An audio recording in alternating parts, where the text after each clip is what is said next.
কিছুদিন আগে তোমাদেরকে জানিয়েছিলাম গলার যন্ত্রটার কিছু বিভ্রান্তির জন্য গল্প আসতে কিছু দেরি হচ্ছে। বুঝতেই পারছো আশা করি আমার গলা শুনে।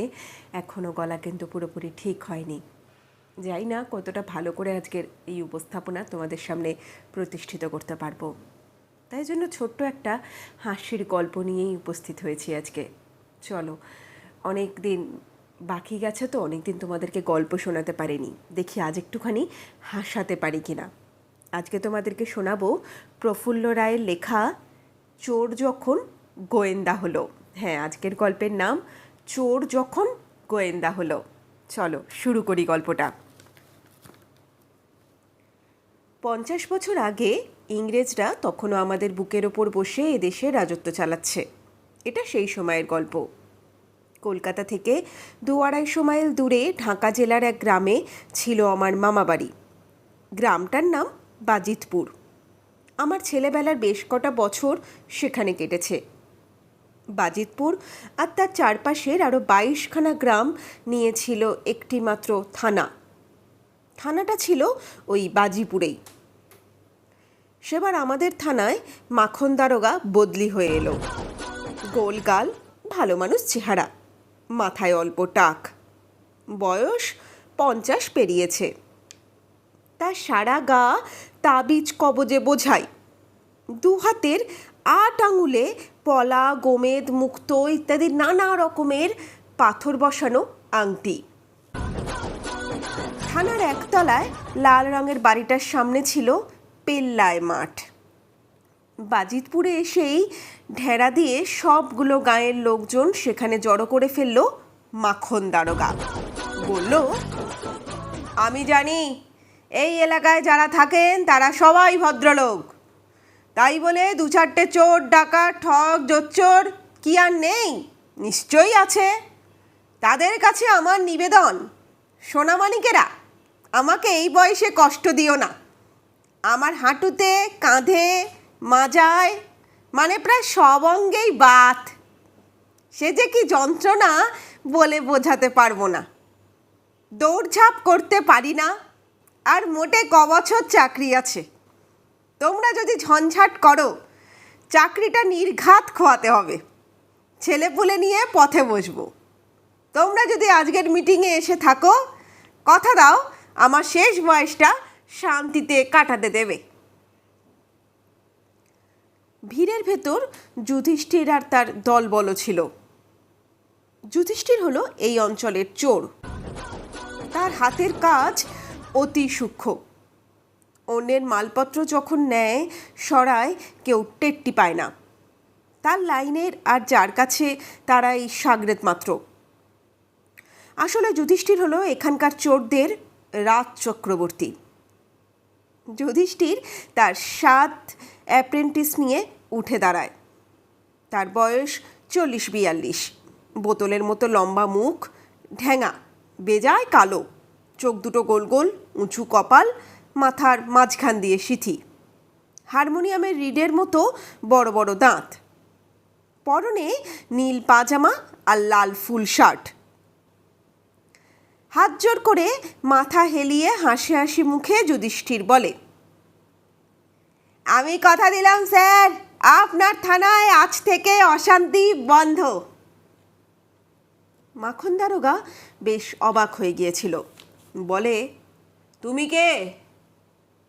যুধিষ্ঠির তার নামটা জানিয়ে বলে, আমাকে এখানকার 23টা গাঁয়ের সবাই চেনে। কি করো তুমি? এই গেরস্থের বাড়িতে জিনিসপত্র তুলে আমার ঘরে নিয়ে যাই। তবে মাঝে মধ্যে একটু আধটু ভুলচুক হয়ে যায়। আধারে হয়তো 2-1খানা সোনার গয়না নিয়ে গেলাম, এই আর কি। জনতা সমস্বরে এই সময় চেঁচিয়ে ওঠে, যুধিষ্ঠির স্যার নামকরা চোর। এতক্ষণে ব্যাপারটা যেন খানিক খানিক আঁচ করতে পারে মাখন দারোগা। হেসে হেসে যুধিষ্ঠিরকে বলে, ও তাই বলো, তা আমার জন্য চুরি ছেড়ে দিচ্ছ? আরও নুয়ে পড়ে মাটিতে প্রায় মিশে যেতে যেতে যুধিষ্ঠির বলে, তাই কখনো পারি স্যার, ছেলে পুলে আছে, মা আছে, বউ আছে, হাতের কাজ ছেলে দিলে খাবো কি? দুশ্চিন্তায় চুল খাড়া হয়ে যায় মাখন দারোগার। সে বলে, তাহলে তো আমার দিনের বিশ্রাম, রাতের ঘুমটি গেল।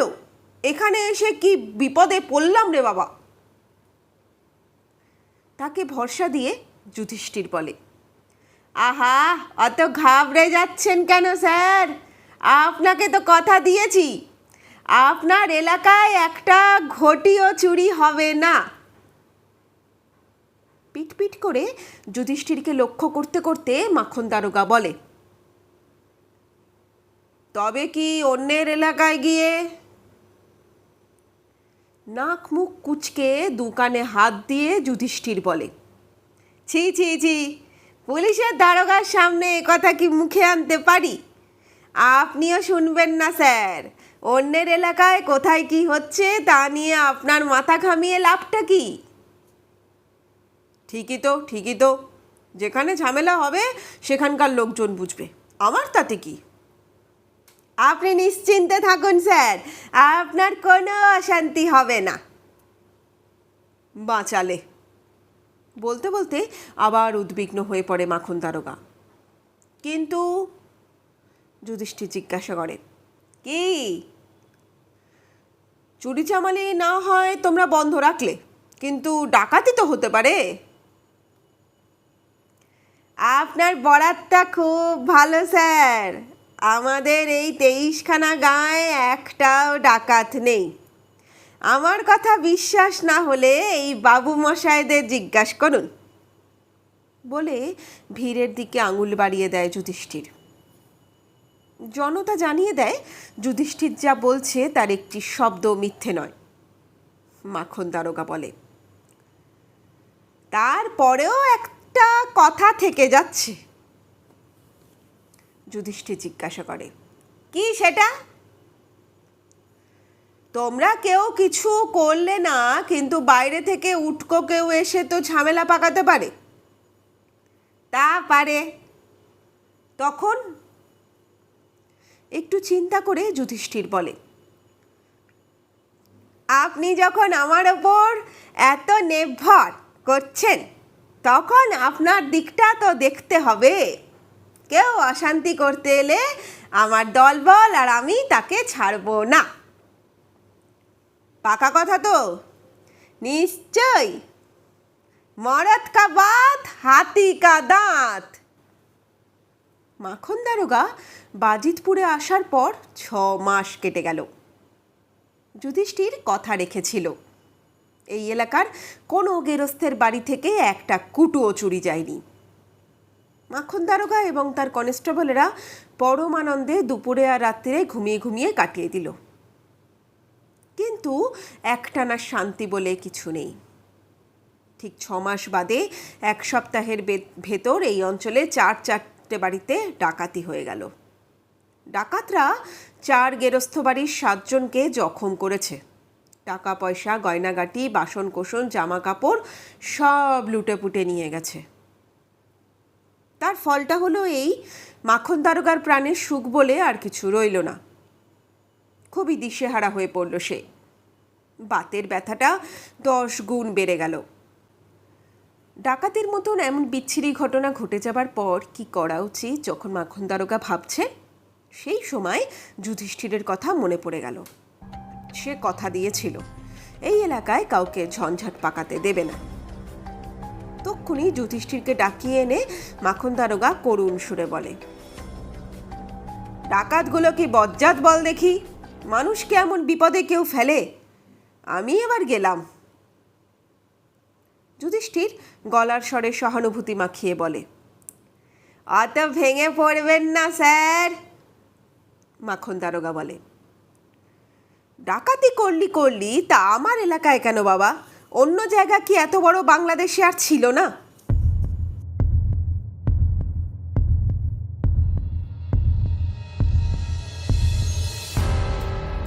জন্তু জানোয়ারের ডাক ডাকতে বেলা হেলে যায়। তখন তড়াক করে উঠে দাঁড়িয়ে হরেন বলে,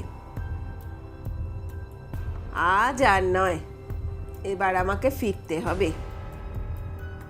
হাঁড়ি ভর্তি রসগোল্লা কিনে হাঁড়িটা হাতে ঝুলিয়ে বাজারের ভেতর চলে আসে সে। সেখান থেকে কেনে এক পেল্লায় কাতলা মাছ। তারপর নদীর উল্টো দিকে হাঁটতে শুরু করে। যুধিষ্ঠির আর গনু জোকের মতো পেছনে লেগে থাকে। বাজারটা ছাড়ালেই কাঁচা রাস্তার দুধারে উঁচু উঁচু গাছ। এর জন্য সুবিধাটা হলো যুধিষ্ঠিরদের, গাছের আড়ালে আড়ালে থেকে হরেনের ওপর নজর রাখতে পারল। হরেন বেশ ঝানু লোক, খানিকটা যায় আর পেছন ফিরে তাকায়।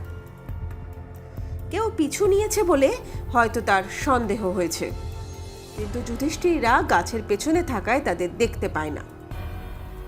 মাইলখানেক এভাবে চলার পর মরা নদীটা যেখানে ধনুকের মতো বেঁকে দক্ষিণে ঘুরে গেছে, সেখানে এসে চারপাশ ভালো করে দেখে নেয় হরেন।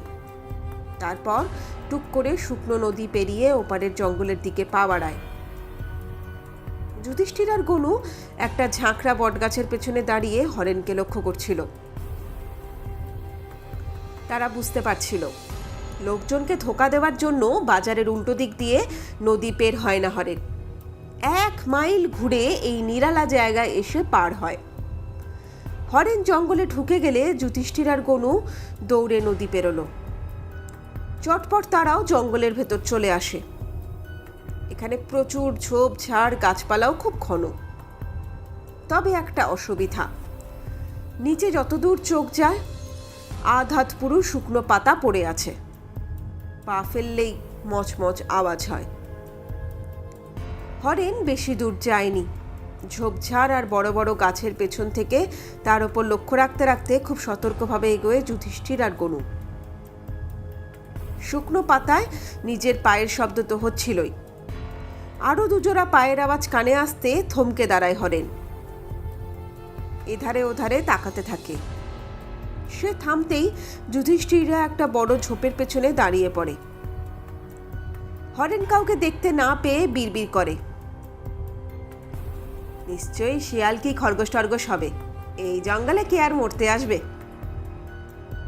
তারপর বলে, না, গাল দুটো বড্ড কুটকুট করছে।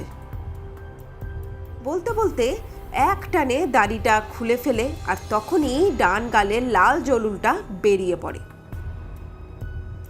ঝোপের আড়ালে দাঁড়িয়ে যুধিষ্ঠির গনুর দিকে তাকিয়ে চোখ টেপে, অর্থাৎ আসল লোক চিনতে তারা ভুল হয়নি। হরেনের এক হাতে এখন রসগোল্লার হাঁড়ি আর দাঁড়ি, অন্য হাতে কাতলা মাছ। সে আবার চলতে শুরু করে, কাজেই যুধিষ্ঠিররাও তার সঙ্গে তাল মিলিয়ে হাঁটতে থাকে। অনেকক্ষণ পর হরেন যেখানে এসে থামে, গাছপালা কেটে বেশ খানিকটা জায়গা সাফ করে 15-20টা টিনের ঘর তোলা হয়েছে। 100 গজ দূরে একটা প্রকাণ্ড বটগাছের গুড়ির পেছন থেকে যুধিষ্ঠির আর গনু কালো কুচকুচে বিশাল চেহারার 20-22টা লোককে ওখানে দেখতে পায়। কজন বসে বসে গল্প করছে, কজন মালকোচা মেরে লাঠি খেলছে, কজন রামদা আর খাঁড়ায় শান দিচ্ছে। এদের ভেতর সবচেয়ে ভয়ঙ্কর, সবচেয়ে জোয়ান যে লোকটা, সে বসে আছে একটা খাটিয়ায়। তার গোঁফ দুদিকে 3বার পাক খেয়ে ঝুলে পড়েছে। কাঁধ পর্যন্ত কোকড়া কোকড়া বাবরি চুল, বুকটা কম করে 50 ইঞ্চি। মাখন দারোগার সরু গলা চিৎকার আর থামতেই চায় না। অনেক কষ্টে তাকে চুপ করিয়ে যুধিষ্ঠির বলে, ডাকাতদের ঘাঁটি খুঁজে বার করেছি স্যার। বার করেছো তো ধরোনি কেন? মাখন আবার হইচই জুড়ে দেয়। স্যার, চোর হয়ে ডাকাত ধরা কি সম্ভব? লোকে শুনলে কি বলবে কি? তাহলে উপায়? ওদের আপনাকেই ধরতে হবে। মাখন দারোগা আঁতকে ওঠে, বলে, জানো আমি কত দুর্বল লোক? ডেঙ্গুতে মরো হয়ে গিয়েছিলাম, তার উপর গেটে বাত, বুক ধরফরানি, ডাকাত ধরতে গেলে আমি কি আর বাঁচব? যুধিষ্ঠির বলে, বাঁচবেন, একবার চেষ্টা করে দেখুন না। অনেক ট্যানা হ্যাঁচড়ার পর শেষ পর্যন্ত রাজি হলো মাখন দারোগা।